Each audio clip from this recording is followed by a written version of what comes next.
Lo que hice el día pasado es intentar establecer la conexión entre los cambios en el clima, lo que se llama el cambio climático, calentamiento global, etcétera, con primero con la existencia de gases de efecto invernadero, con la variación de la cantidad de gases de efecto invernadero en la atmósfera, y esta variación desde hace aproximadamente 50, 60 años es significativa debido a la actividad antropogénica, debido a la actividad de las personas. En particular, la más importante es el uso de los combustibles fósiles como fuentes de energía. Por lo tanto, hay una conexión entre cambio climático y sistema energético. Y si queremos cambiar la tendencia actual en cuanto a la variación de temperatura, hay que cambiar la naturaleza de nuestro sistema energético, es decir, la calidad de la energía que consumimos.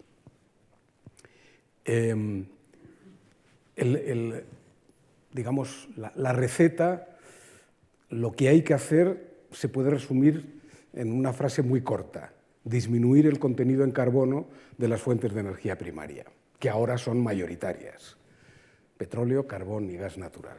El carbón es, con diferencia, el combustible que produce más CO2, más dióxido de carbono, por unidad de energía generada, y además del CO2 produce otras muchas cosas que no son muy relevantes desde el punto de vista del cambio climático, pero sí lo son para la salud de las personas. El gas, el petróleo y los derivados del petróleo es el siguiente: produce menos CO2 y menos también de estos subproductos, partículas y demás que son malos para la salud, y el gas natural produce todavía menos y es más limpio. No obstante, sigue generando CO2. Vimos muchas cosas, y en particular que hay dos grandes componentes en el consumo de energía global. Uno es la generación de electricidad y la energía en forma de calor de alta temperatura para industria y residencias. Y otra, el transporte. Sobre el transporte hablaré poco, porque realmente no se está produciendo prácticamente ningún avance real. Sobre la generación de electricidad, sí, lo que es importante es la sustitución de esas fuentes de energía ricas en carbono por renovables. Y, en mi opinión, en una segunda fase, la sustitución de la energía nuclear por las renovables. Ya veremos por qué es posible eso hoy. Entonces, esta es la última transparencia del día pasado, en donde se ve, desde el año 2010 hasta el año 2017, la composición de la electricidad en España. Es, como ya hemos comparado con otros países a tiempo fijo, y esto es un solo país, España, la evolución temporal. Entonces, en comparación con otros países, la generación de electricidad es bastante equilibrada, tienen un peso importante las energías renovables, tiene un peso también significativo la energía nuclear, que está libre de emisiones, y de forma que las renovables, dependiendo del año hidrológico, suponen del orden entre el 35 y el 40% de la electricidad generada y consumida en España, el 20% nuclear, por lo tanto, un 60% aproximadamente libre de emisiones, que es un esquema bastante satisfactorio. Y el otro 40% sí que dependen del carbón y del gas natural, esencialmente en la producción de electricidad. El petróleo, por otro lado, es la materia prima de los combustibles para el transporte. Entonces, veíamos la extrema variabilidad de la energía hidroeléctrica, que depende mucho del año hidrológico, y el carbón pues tiene una presencia casi constante. Hubo en el año 2010 un momento en donde parecía que iba a disminuir, pero tiene una presencia casi constante. El carbón es el primer combustible que está condenado, por así decir, y que va a desaparecer del mix energético en los próximos años en la mayoría de los países, por lo menos los países desarrollados, no en China, desde luego, ni en la India. Quiero decir, por otra parte, aunque supongo que la mayoría de ustedes lo saben, que en las discusiones sobre el carbón en España muchas veces se obvia el hecho de que el 90% del carbón quemado para producir electricidad es de importación, lo compramos. Solo el 10% es de producción nacional. Solo el 10% del carbón consumido para producir electricidad viene de nuestras minas. El resto es comprado a Polonia, Australia, en fin, distintos países. Bien, pues pasamos. Aquí se ve la contribución de las distintas energías renovables con el tiempo, en donde se ve claramente que las renovables modernas, por así decir, o sea, esto es la eólica, esta es la hidráulica y esta es la solar, en término medio, en promedio, entregan una cantidad de energía, de electricidad, relativamente estable, aunque es muy grande la variabilidad a corto plazo. Pero en promedio, a lo largo del año, entregan una cantidad de energía que es bastante previsible. Y realmente la fuente de fluctuaciones de periodo un año proviene de la hidráulica. Aquí se ve claramente la hidráulica, ahora en el año 2017, que fue muy malo desde el punto de vista hidrológico, pues está en un mínimo, el año ahora ha subido, en el año 2018 ha sido más lluvioso y por lo tanto habrá más energía hidroeléctrica. Pero la solar y la eólica, en promedio a lo largo del año, entregan cada año una cantidad que es bastante previsible. Los acuerdos de París tienen un horizonte temporal del 2030. En algunos países han ido hasta el 2035. Y más o menos los objetivos para 2030 se supone que están medio fijados, y es lo que constituye en los tres esquemas estos de la Agencia Internacional de la Energía lo que se llamaba el escenario de nuevas políticas. Es el escenario en donde se da por ejecutadas todas las medidas que los países han ido tomando de aquí al 2030 y que no produce un decaimiento, una disminución de las emisiones anuales de CO2, sino que más o menos las estabiliza, con lo cual el límite este de 2 grados de temperatura se sobrepasará relativamente pronto. Para el año 2020 hay una serie de objetivos que se tomaron antes, mucho antes de la Conferencia de París, y que son los llamados 20-20-20. Son 20% de cosas para el año 2020. Y el que se refiere a renovables el objetivo es que para el año 2020 la energía final, no la electricidad, la energía final, que es electricidad más transporte, más calor para residentes e industrias, alcance el 20%. Para que alcance el 20%, como en el transporte para el año 2020 no va a haber prácticamente ningún cambio, hace falta que en la producción de electricidad la fracción de renovables sea muy alta. Entonces, el objetivo general, aquí se ve, para los 28 países de Europa, es el 20% para el año 2020, solo que dependiendo de los países, en total tiene que ser el 20%, pero el objetivo es más grande. Por ejemplo, Suecia, debido a la enorme cantidad de energía hidroeléctrica que tienen, o Austria, o Dinamarca, sobre todo por la eólica, son objetivos más del 20% y en otros países son menos. Y esta es la situación del objetivo, que está en rojo, y la situación en el año 2016, muy parecida a la del año 2017. Se ve que en Europa, en conjunto, la Unión Europea de los 28, estamos ahora aproximadamente en el 18% de la energía final. Es decir, que nos acercaremos a al límite del 20% en el año 2020. El problema es que del año 2020 al año 2030 habría que pasar del 20% de renovables al 30%, bueno, se está discutiendo entre el 32, 35 por ahí. Y eso va a ser muy complicado porque una década es muy poco tiempo. En el caso de España, que está por aquí, se ve que las cifras son exactamente iguales que la media. El objetivo es el 20% y estamos aproximadamente en el 18% en energía final, 17-18%.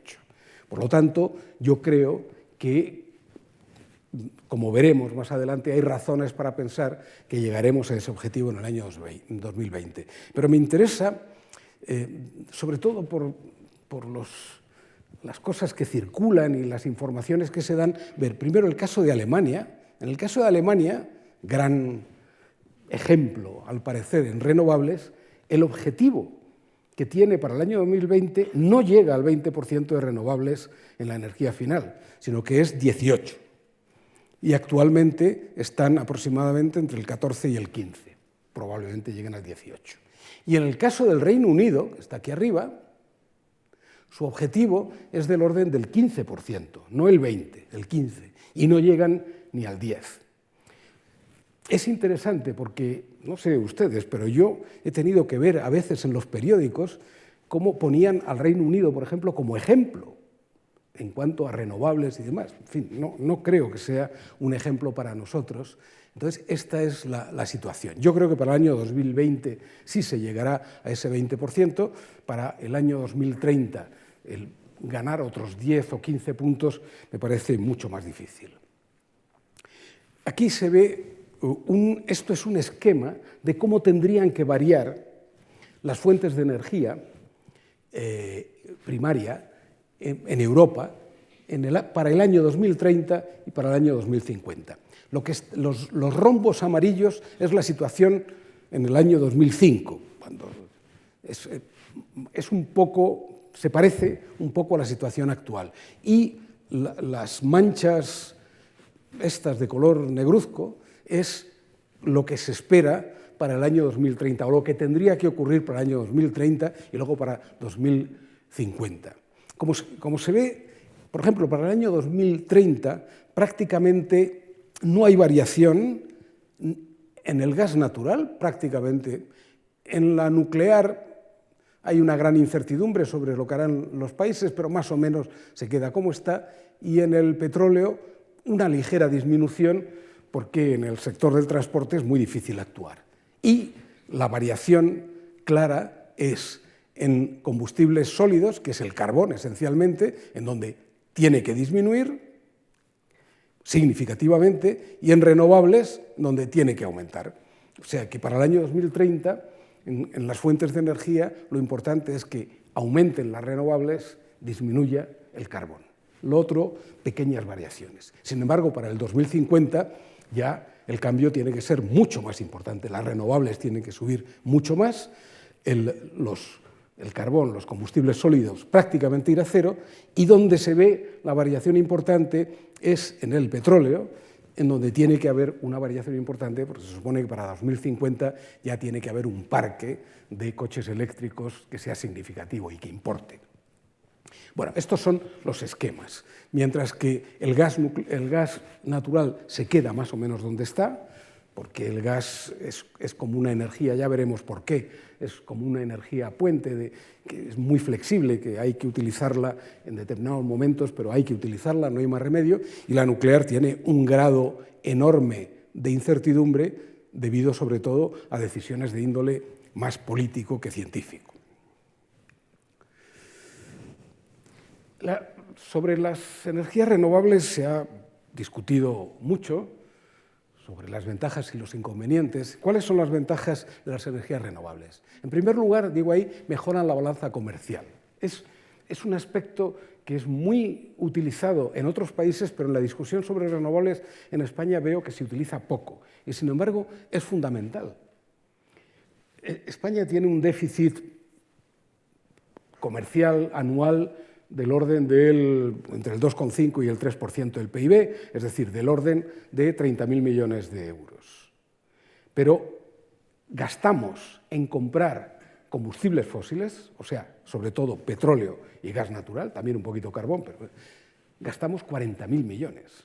Es decir, el déficit desaparecería si dejáramos de comprar petróleo y gas natural, que son los combustibles fósiles, y los sustituyéramos por las renovables. Mejora claramente, bajarían mucho las importaciones. No sé si aumentarían las exportaciones, disminuyen la dependencia energética del exterior.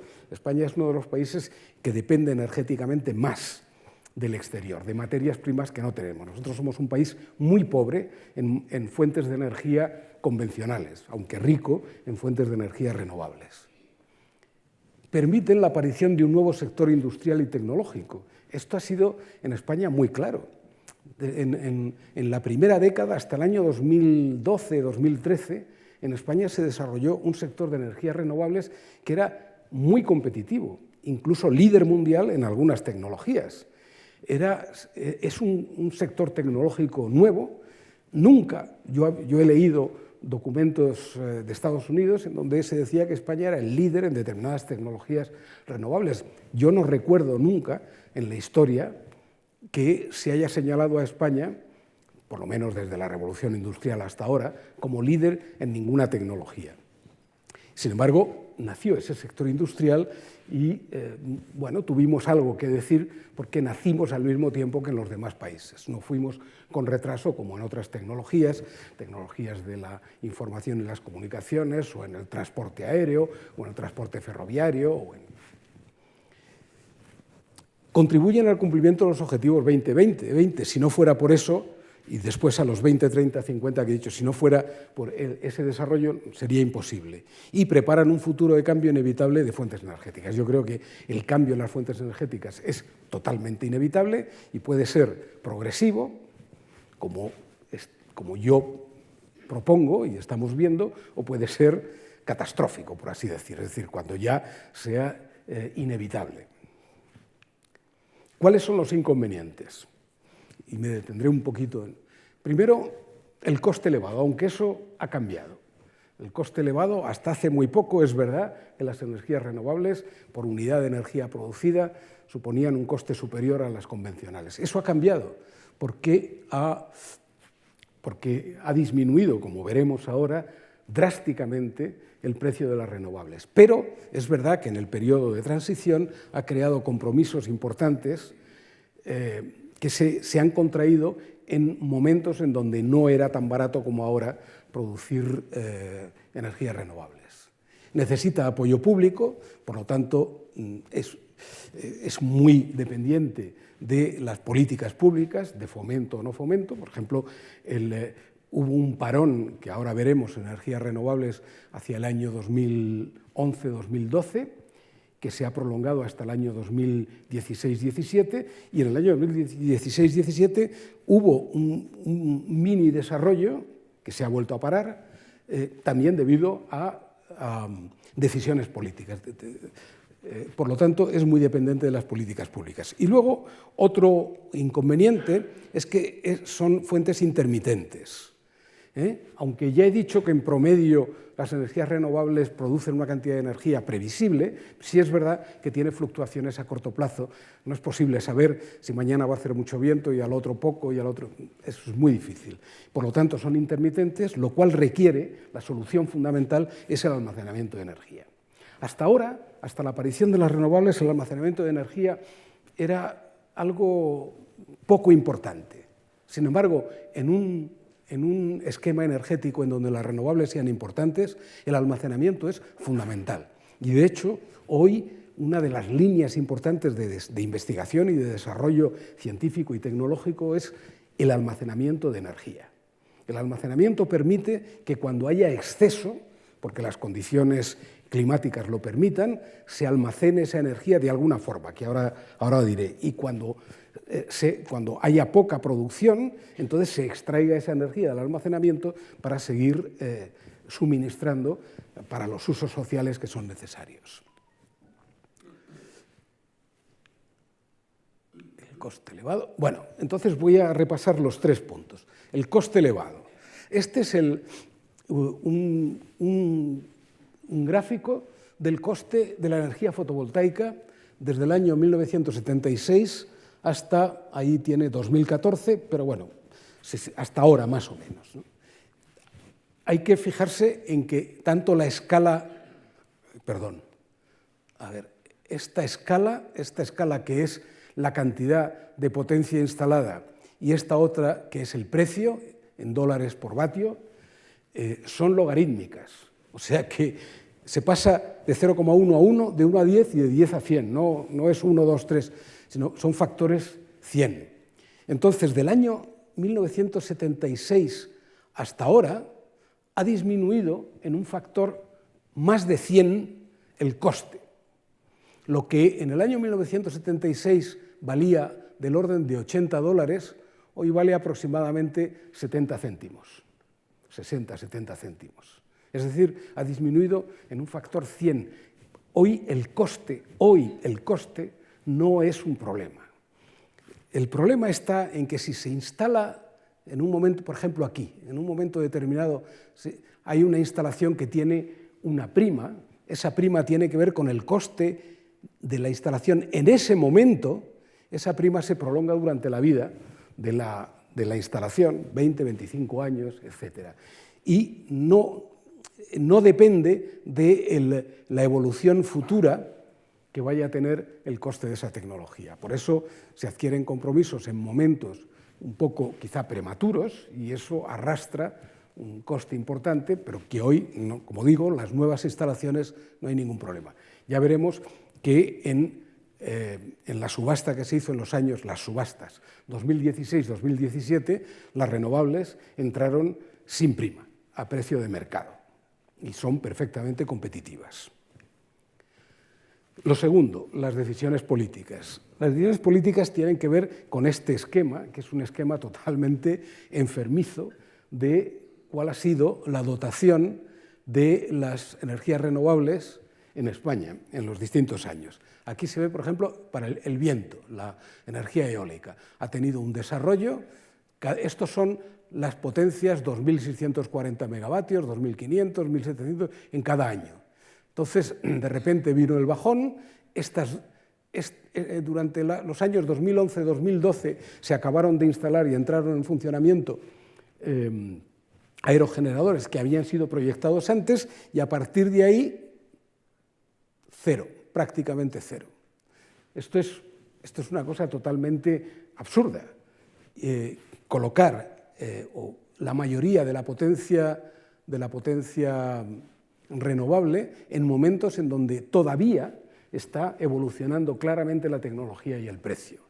En el caso de la fotovoltaica, debido a razones políticas que tienen que ver con la remuneración de las instalaciones, hubo un aumento con un máximo gigantesco en el año 2008 y luego a partir de entonces prácticamente se instalaron muy pocas. Incluso en el año 2009 se quitó 1 megavatio de potencia, pero prácticamente nada. Y en el caso esto es energía solar de concentración, lo mismo.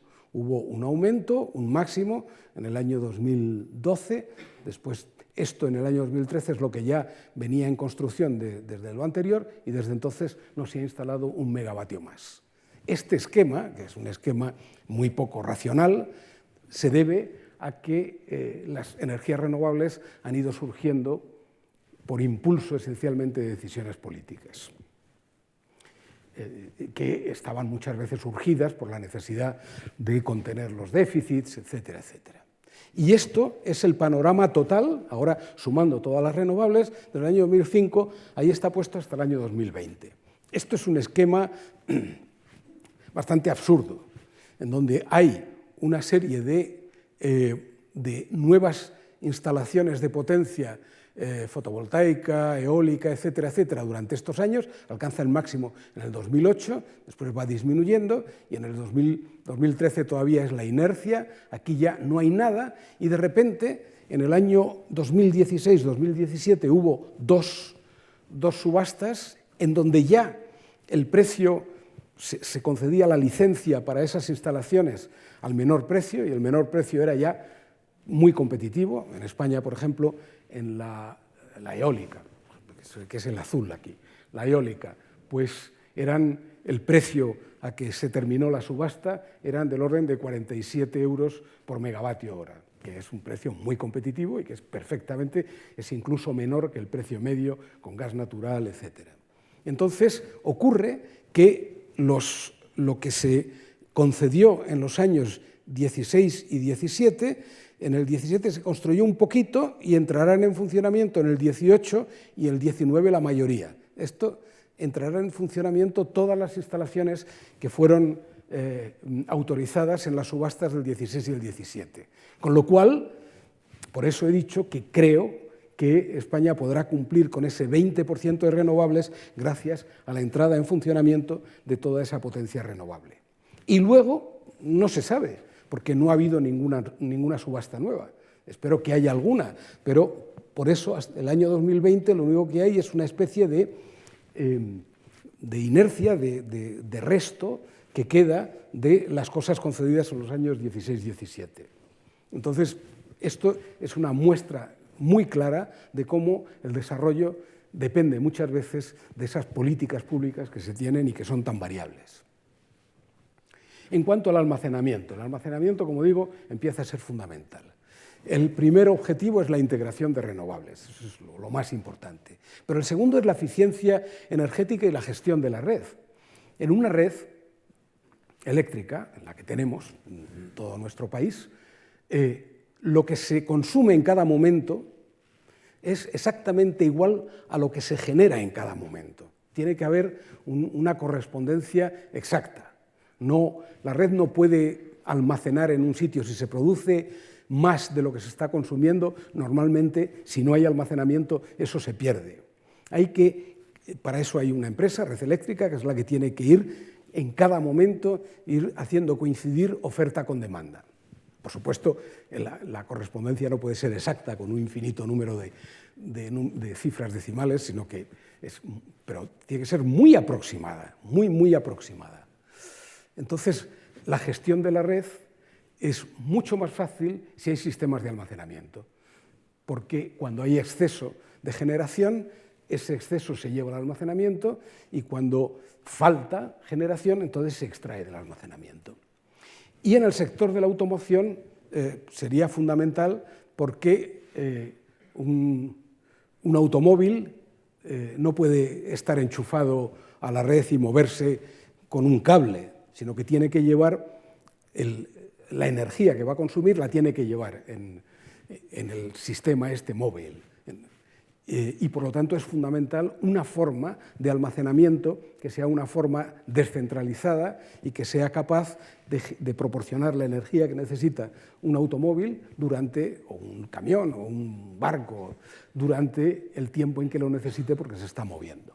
Hasta ahora, como sabemos, los elementos de almacenamiento que tenemos son, por un lado, las baterías de plomo ácido, que son las que están en los coches para dar iluminación y ese tipo de cosas, que son muy poco efectivas y además muy contaminantes. Muy poco efectivas quiere decir que tienen muy poca densidad energética, muy poca energía por unidad de masa y además son muy contaminantes. O las baterías que están en dispositivos como ordenadores, teléfonos móviles, etcétera, etcétera. Entonces hay que pensar en formas de almacenamiento distintas.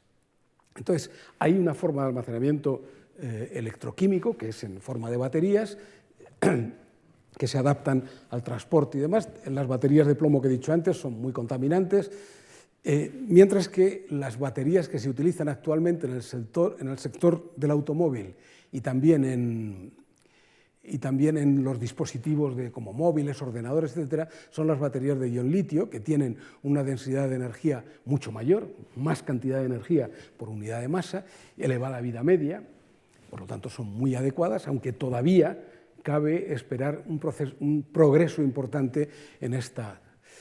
Y es una solución muy prometedora para la automoción y quizás renovables. Y luego hay otros, por ejemplo el hidrógeno sería una forma de almacenamiento, hay otros dispositivos en los que se está trabajando, pero por ahora el almacenamiento electroquímico esencialmente tiene lugar en forma de baterías de plomo, que no son nada adecuadas, las baterías de ion litio, que espero que mejoren y que progresen y que sirvan realmente para tener una flota importante de coches eléctricos.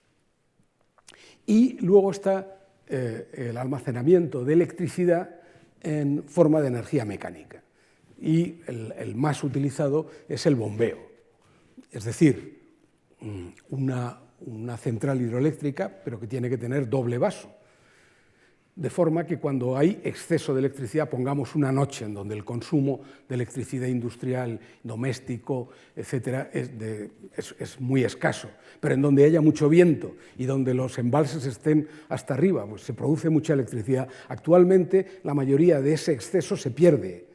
Si con centrales de doble vaso, lo que ocurre es que la energía sobrante se lleva, la electricidad sobrante, a bombas que bombean agua del vaso inferior al superior, de forma que aumentan la energía potencial de esa agua y luego cuando haya necesidad de esa energía, esa agua vuelve a caer otra vez del vaso superior al inferior y genera electricidad. Es una forma de almacenamiento bastante elemental, bastante eficiente en comparación con otras y desde luego para España, que tiene bastantes diferencias de altura, montañas y demás, muy adecuada. Pero hace falta que las centrales sean de doble vaso, es decir, hay que construir como 2 pantanos por cada central hidroeléctrica.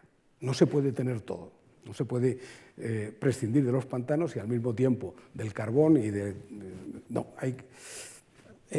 es importante. Entonces aquí, por ejemplo, se ve claramente, esto es las horas del día, desde las 0 hasta las 24 horas, de las 0 a las 6 de la mañana aproximadamente, que es por la noche, normalmente hay poco consumo y entonces la energía tiende a sobrar y ese sobrante se lleva a las bombas, al vaso inferior, en donde se bombea agua. Luego, cuando empieza la actividad humana, digamos, profesional, doméstica, etcétera, etcétera, empieza a haber más demanda de energía y se extrae la energía del vaso superior de la central hidroeléctrica. Luego, cuando llega la noche y empieza a disminuir otra vez la demanda de energía, pues, y se sigue produciendo porque hay viento o por lo que sea, o porque hay muchas nucleares o porque nos sobra con el mínimo técnico de las térmicas, pues entonces se vuelve otra vez a bombear agua y almacenar electricidad de esta forma. Este es el almacenamiento mecánico más sencillo que hay y sería muy importante que aumentara en España si queremos movernos en un horizonte de aumento de las renovables hasta llegar asintóticamente a 100% de renovables. Esto es una central de bombeo, este es el embalse, el vaso superior, este es el inferior. Entonces, cuando el agua se mueve en esta dirección, de arriba hacia abajo, genera electricidad. Y cuando se mueve de abajo arriba, consume electricidad. Entonces, este es el esquema de almacenamiento. Y luego hay otra forma de almacenamiento de calor, de energía, que es interesante, que es almacenamiento de calor para plantas termosolares. Las plantas termosolares aprovechan energía solar, pero así como las fotovoltaicas transforman una parte de la radiación solar directamente en electricidad, las termosolares primero transforman toda la energía solar en calor de alta temperatura y luego este calor, por un procedimiento ordinario de turbinas y demás, generadores, pues genera electricidad. Entonces, en las plantas termosolares hay sistemas de almacenamiento térmico, se almacena el calor. En 2 formas, sensible, aumento de temperatura, y latente, que es cambio de fase. En materiales, aquí hay muchos materiales que se estudian, pero por ahora los únicos que están en funcionamiento comercial son sales fundidas. Y entonces ocurre, es una cosa muy curiosa, en verano, si ustedes van a la página web de Red Eléctrica, que es muy interesante, porque da en tiempo real todos los datos de generación eléctrica en ese momento, por la noche se ve cuál es la composición de la electricidad que se está consumiendo y por la noche, siempre en verano, hay una parte, una fracción que es energía solar. Por la noche, que no hay sol. La energía solar viene del almacenamiento térmico de las centrales estas termosolares. Voy a poner un ejemplo. Por ejemplo, esto es una termosolar en construcción y aquí se ve en construcción todavía se ve muy claro los dos tanques estos de sales fundidas, uno caliente y otro frío, justamente el paso de una a otra es el que permite transferir ese calor al vapor que va a ir a la turbina, y aproximadamente hay instalados termosolares en España unos 2.400 megavatios, y aproximadamente como la mitad tienen almacenamiento térmico. Entonces se ve que es una cosa complicada, porque por ejemplo, que tiene 50 megavatios de potencia, necesita 28.500 toneladas de sales fundidas, pero en la mitad de las plantas está y funciona perfectamente. Entonces, es importante, cuando nos movamos hacia un porcentaje mayor de renovables, que una parte de la energía solar, una parte menor, ¿no? La mayoría será fotovoltaica, pero que una parte menor sea en forma de energía termosolar, para aprovecharnos de las facilidades de almacenamiento térmico que tienen. Por ejemplo, lo que hacen estas centrales es esto, que yo creo que es bastante interesante. Lo que está en rojo es la curva de consumo en un día de verano. Perdón, en un día de invierno. Ahora, en un día de verano empieza a parecerse, porque el aire acondicionado empieza a sustituir también a la calefacción. Pero en fin, entonces, como se ve, esto es de 0 horas a 24 horas. De 0 a las 6, 7 de la mañana, la demanda de energía disminuye, de electricidad, muchísimo, porque la gente está durmiendo, las fábricas están cerradas, el aeropuerto está cerrado, el metro no funciona, etc. Pero en cuanto empieza a salir el sol, pues empieza a aumentar la demanda de electricidad hasta que llega a un máximo, aproximadamente a mediodía. Luego disminuye un poco por la tarde, y luego por la noche, cuando la gente va a casa y están todas las luces encendidas, la calefacción, la televisión, etc., pues hay otro máximo secundario, que es este de aquí. Mientras que la radiación solar tiene esta forma, así. Empieza cuando sale el sol, se recoge energía y se acaba cuando se pone el sol. Ahí pone a las 8 de la tarde, se acaba.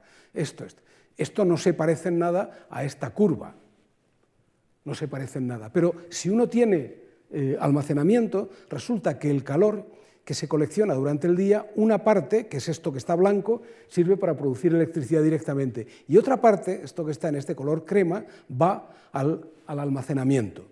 Aquí se ve y una pequeña parte aquí. Y luego, cuando se acaba, cuando ya no hay más sol, pero hace falta todavía electricidad, este calor que está en el almacenamiento se utiliza para seguir generando electricidad. De forma que la curva final de generación de electricidad solar termoeléctrica es esta de aquí, que tiene la misma forma que la curva de demanda. Entonces, lo que hace el almacenamiento es conseguir adaptar la curva, digamos, de recolección de energía primaria, adaptarla y transformarla en la curva de consumo. Bueno, esto está. Una palabra hemos hablado mucho de la electricidad. El otro gran factor de posible cambio es el transporte, que actualmente se basa en un 100% en derivados del petróleo. Como ya dije el otro día, la eficacia o la eficiencia del coche convencional es muy pequeña. 25% de la energía contenida en la gasolina se utiliza para moverse y el resto se desperdicia. Un coche híbrido mejora un poquito porque utiliza mejor el combustible, y un coche eléctrico mejora bastante más dependiendo de la composición del mix eléctrico, porque claro, ahora ya se alimenta de la electricidad de la red. Las emisiones. Un coche convencional emite del orden de 13 kilogramos de dióxido de carbono por cada 100 kilómetros recorridos. Un coche eléctrico, con el mix actual de España, que tiene, como he dicho, 60% libre de emisiones. Si tuviera más, pues sería todavía mejor. Las emisiones están entre el 3 y 4 kilogramos de CO2 por 100 kilómetros. Hay una mejora clarísima. Y si el mix mejora, todavía mejorará y podría llegar a cero la cantidad de CO2 emitida a la atmósfera. Y una pregunta que se ve, que yo he visto en muchos foros y discusiones, periódicos, etcétera, es: ¿puede la red eléctrica alimentar un parque numeroso de coches eléctricos? Siempre se hace esa pregunta y nunca se hacen números. Hay una especie de aversión extraña a hacer números cuando se hacen estas preguntas para intentar contestarlas. Entonces, yo me permito hacer unos pocos números que van a ser muy sencillos. Un coche eléctrico, EV es, bueno, Electrical Vehicle, un coche eléctrico consume entre 13 y 15 kilovatios hora cada 100 kilómetros. Eso es lo que consume. Vamos a tomar el máximo, 15, pero consume menos y, según avance la tecnología, consumirá todavía menos. Vamos a suponer que circula 15.000 kilómetros al año, que es una cantidad importante, superior al promedio actual, pero vamos a suponer que son 15.000 kilómetros al año. Entonces, consume, uno multiplica las dos cosas, lo que consume es 2,25 megavatios hora al año, uno. Ahora, supongamos que tenemos 1 millón de coches eléctricos circulando con esas características. 1 millón es una cantidad enorme. Ojalá tuviéramos pronto 1 millón de coches eléctricos. Pues 1 millón de coches eléctricos consumirían al año 2,25 teravatios. Un teravatio es 1 millón de megavatios. ¿Y cuál es la producción de electricidad en España anual? Ahí está, aproximadamente 262 teravatios hora. Por lo tanto, 1 millón de coches eléctricos consumiría algo menos del 1% de la producción eléctrica. Por lo tanto, desde el punto de vista de la generación eléctrica, no hay un problema importante. Una variación de un 1% en la generación, eso con la potencia actual se puede conseguir perfectamente, y un 10% también si hubiera 10 millones de coches eléctricos. Por lo tanto, el coche eléctrico, el problema no está en el suministro de electricidad. El problema está en otras partes, está en el coste y está en la carga, pero no en esto. Bueno, voy a seguir. La otra gran fuente de energía primaria que me queda por considerar es la energía nuclear. Estos son los distintos países y la producción eléctrica de origen nuclear. Claramente el primer país es Estados Unidos y el segundo Francia, pero Francia es mucho más pequeño que Estados Unidos. Por lo tanto, Francia, en relación a Estados Unidos, tiene una producción nuclear, luego lo veremos, mucho más fuerte que Estados Unidos. Luego aparecen China, Rusia, países asiáticos, sobre todo países asiáticos y del este de Europa, asiáticos y del este de Europa, y aquí está España, aproximadamente ese 20% de producción nuclear. Ahora, ya lo he dicho antes, Estados Unidos es mucho más grande, Francia es más pequeña, por lo tanto, esto es cuál es la fracción de energía nuclear, de energía eléctrica que procede de la nuclear en los distintos países. Ahí el campeón mundial, como sabemos, es Francia, casi el 80% de la producción de electricidad es nuclear. Esto los propios franceses consideran ya, que son muy pronucleares, consideran que es un problema. De hecho, ustedes probablemente no lo sabrán, pero en enero, a primeros del año 2016, tuvieron que cerrar 20 o 20 y tantas centrales nucleares simultáneamente, porque hubo que hacer determinadas reparaciones y demás. Eso produjo una disminución en el consumo e hizo que tuvieran que comprar rápidamente electricidad a España y a Alemania, lo cual tuvo como consecuencia un aumento de precio importante en España y en Alemania en esa época. No es bueno el ser deudor de una única tecnología. Hay que diversificar.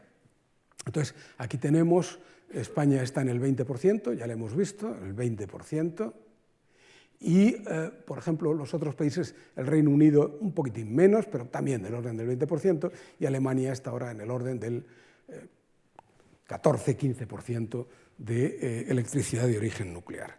Las centrales nucleares se siguen fabricando, siguen construyéndose centrales nucleares. Aquí está, hay en total actualmente, bueno, o el año pasado, estos son datos del año pasado, hay 61 unidades de energía nuclear en construcción y 149 planeadas. Esto es en construcción y planeadas, pero todas están en Asia y en los países del este de Europa. Muy pocas en Europa occidental. Bueno, solo aquí aparece una en Finlandia, una, que es la famosa Olkiluoto 3, que lleva un montón de años en construcción y que se va haciendo cada vez más difícil acabarla y más costoso, y 2 en Francia, con su propia tecnología, tiene una tecnología propia, una en construcción y una en planeamiento. Todo lo demás son, o bien, quitando pues Brasil, Argentina, son países asiáticos o del este de Europa. Por ejemplo, en China hay 23 en construcción y planeados otros 33 más reactores nucleares. En Rusia 11 y 14, en India 4 y 20, etc. Esto es una información interesante y es el número de horas que al cabo del año produce electricidad cada una de las distintas fuentes. El año tiene 8.766 horas, bueno, más o menos.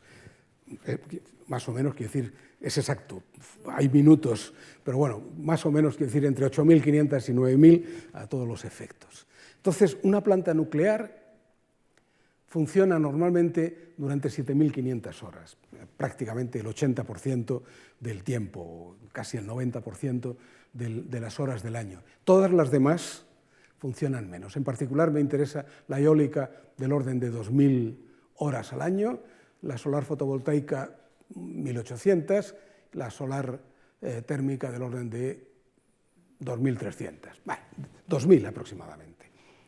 Aproximadamente entre 1/3 y la 1/4 parte del nuclear. Eso quiere decir, muy importante, que por cada gigavatio nuclear que cerremos hay que sustituirlo por 4 gigavatios de potencia instalada renovable, porque el número de horas que trabaja las renovables es del orden de 1/4 de las horas que trabaja la nuclear, aparte del almacenamiento. Muy importante, no se puede sustituir megavatio a megavatio, sino megavatio por 4 megavatios de renovables. ¿Y por qué la nuclear funciona tanto tiempo? Aquí está, la razón está aquí.